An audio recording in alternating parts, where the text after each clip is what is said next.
The chosen candidate for triple-negative breast cancer drugs combination from Group Y, doxorubicin, and from Group X, pembrolizumab. The primary mechanism of action from doxorubicin by inhibiting DNA and RNA synthesis. Doxorubicin can intercalate with DNA repairs and cause breakage of DNA strands by inhibiting topoisomerase 2, DNA damage causing induction of apoptosis, further limiting DNA synthesis and inhibiting proliferation. PD-L1 acts like a brick that can deactivate T cells. On the other hand, PD-1 is the place where cancer cells grow. With PD-1 and PD-L1 binding, then it can cause inhibition of T cells function. Blocking PD-L1 is one way to prevent cancer from deactivating T cells in the tumor. Pembrolizumab acts against the binding human cell surface PD-1 binding with PD-L1. Cancer immunotherapy can hold this break so that the immune system can function to recognize and destroy cancer cells.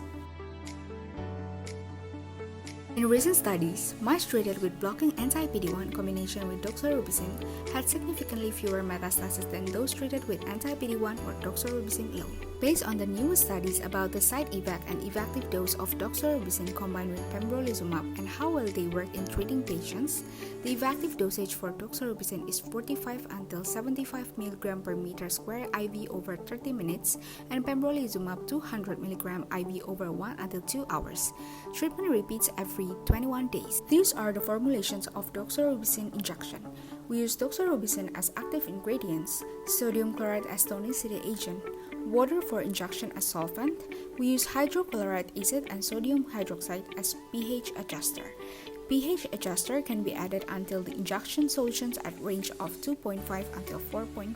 For pembrolizumab injection, we use L-histidine as amino acid, polysorbate as co-solvent, sucrose as stabilizer, water for injection for solvent, and hydrochloric acid or sodium hydroxide as pH adjuster until injection solution at range of 5.5. This injection needs to be prepared with sodium chloride and dextrose. In 2020, 2.3 million women were diagnosed with breast cancer, with 10 to 20% of them being TNBC patients. With a CAGR of around 11%, TNBC immunotherapy treatment market is forecasted to value over $270 billion by 2025, while the chemotherapy is predicted to value over $59 billion by 2025. By that, the total market size is $334 billion by the end of 2025. Currently, there are major TNBC therapy players in the market such as AstraZeneca, Roche, and etc. There are some common treatment for TNBC other than pembrolizumab and doxorubicin such as paclitaxel, atezolizumab, and docetaxel. These three competitor drugs are common therapy used for TNBC patients. Atezolizumab are not cost-effective, while paclitaxel and docetaxel are just considered to be cost-effective. Lastly, in the market, these medications were sold separately as a monotherapy, even though some of them are used as a combination treatment. To see the opportunities our product have in the market, we need to know what our product offers to them. The product we offer is called Dexprom, with the slogan One Life, One Choice, Dexprom. The usage or indication use of the product is a combination drug that is effective for the TNBC treatment, where the product has no occurrence of dose-limiting toxicity and no interactions occur, so it is safe to use. The side effect of using this combination has been shown a few events that leads to death. The price we offer for Dexprom is $5,363.4. Through the product analysis before, we could use them to see the SWOT analysis. The strength of our product is that we offer two drugs in one kit, so it will be more efficient and effective for the TNBC treatment. There is no interaction between pembrolizumab and doxorubicin, hence these two drugs could be used directly after one another, so the interlude of the administration will be shorter. Through a recent studies, this combination has a superior result on overall survival and progression-free survival. The weakness of the combination is that there is no research found yet on the cost-effectiveness of this combination, hence the price that we offer is considered to be an expensive one. The opportunities that this combination drug has is that TNBC has poor prognosis and low response in hormone therapy, so patients with TNBC needs chemotherapy in their treatment. Also, TNBC is considered an aggressive cancer, so the need for great therapy is high. For the trust that we have is that there will be a lot of competitors, as TNBC treatment is an interesting subject to researchers. And also there are loyal buyers from the competitor. We segmented our market into 7 regions: age, education, and behavioral. Based on our segmentation, we target North America and Europe since those regions account for the largest market size of TNBC. In those regions, TNBC occurs most frequently for women aged 50 years old. Psychographically, we also found that highly educated individuals tend to try to find their medication, while poorly educated ones tend to follow their doctor's prescription simply. Consequently, we will choose hospital and doctors, also educated TNBC women aged above 50 years old segments as our target market. Behaviorally, people generally choose medical product based on two aspects, which are price and effectiveness. Considering these and the traits of our products, we believe that our product is the best positioned as the best value TNBC treatment, offering the best price for each unit of effectiveness. Our market goals reach 5.2 billion USD revenues from hospitals and doctors in Europe and the USA. How do we get this number? In Europe, the number of hospitals are around 13,000 and the number of oncologists are around 27,000. In the USA, the number of hospitals are around 4,700 and the number of oncologists are around 12,000. Assuming that our method successfully reached 5% of oncologists from USA and Europe, we predict our market strategy can successfully convince around 2,000 oncologists to prescribe our medication by 2025. Assuming that each doctor will see 270 patients annually, with 30% of them needing the treatment, and each patient will need 6 doses of the medication, we conclude that we can feasibly collect a total revenue of around 5.2 billion USD. Our market goals reach 99.4 million USD revenues from educated TNBC women aged above 50 years old in Europe and USA. How do we get this number? In Europe, the number of breast cancer patients are around 576,000. In the USA, the number of breast cancer patients are around 281,000.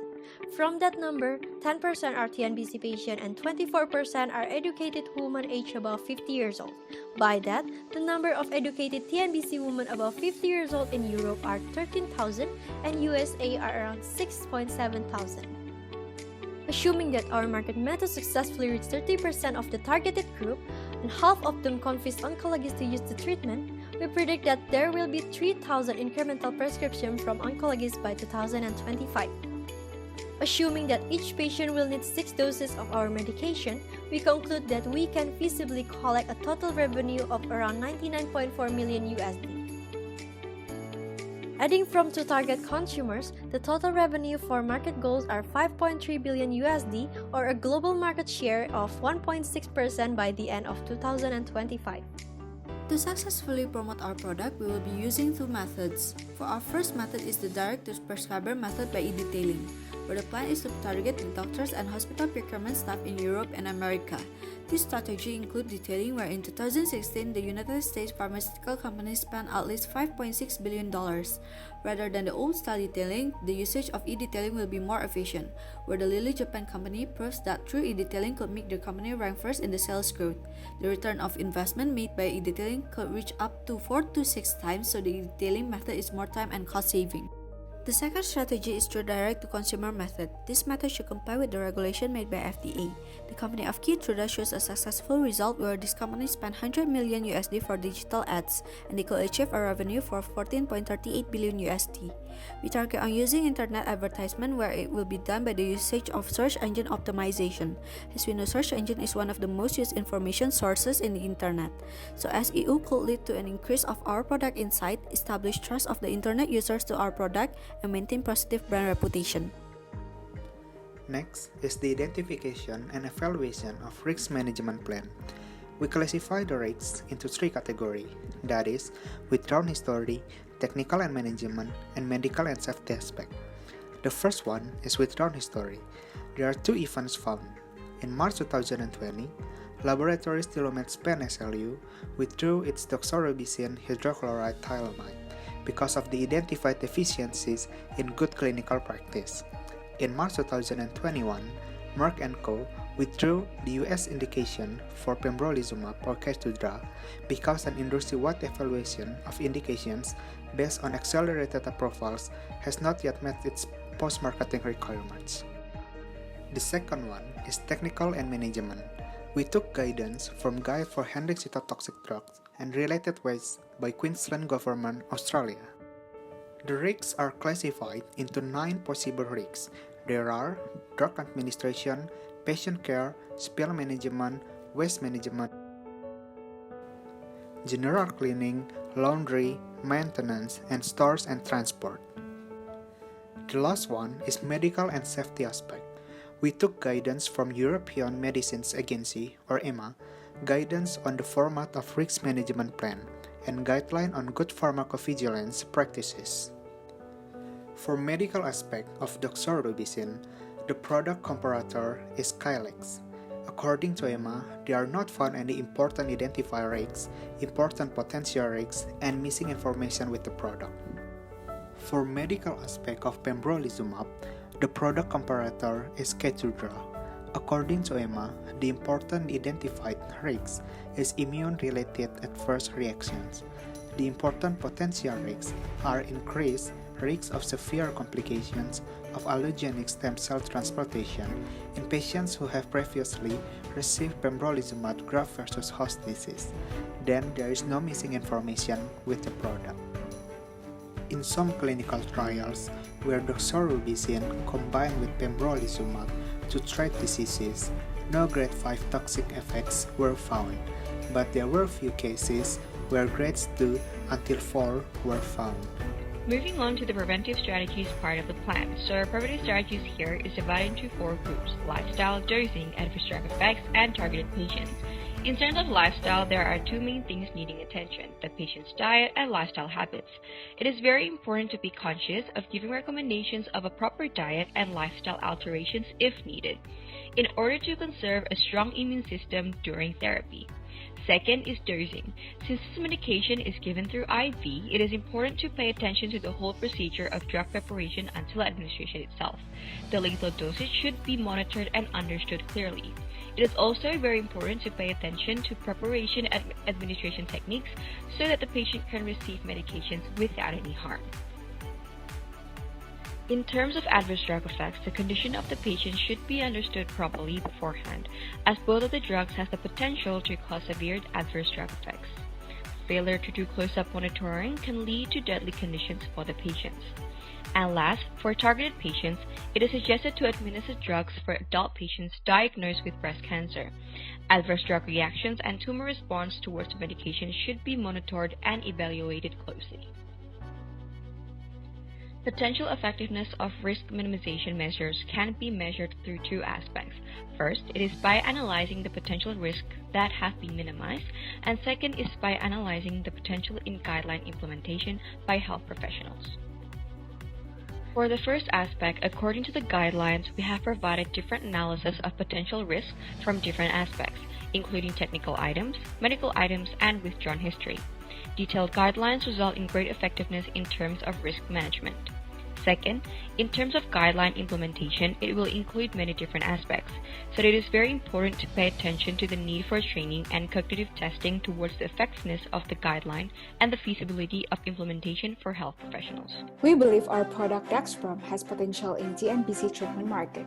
Our market is likely to obtain revenue of $5.3 billion by 2025. To increase interest, Dexprom have convenience design with 2 drugs in 1 kit. Dexprom will be positioned as the best value for TNBC treatment. One life, one choice, Dexprom.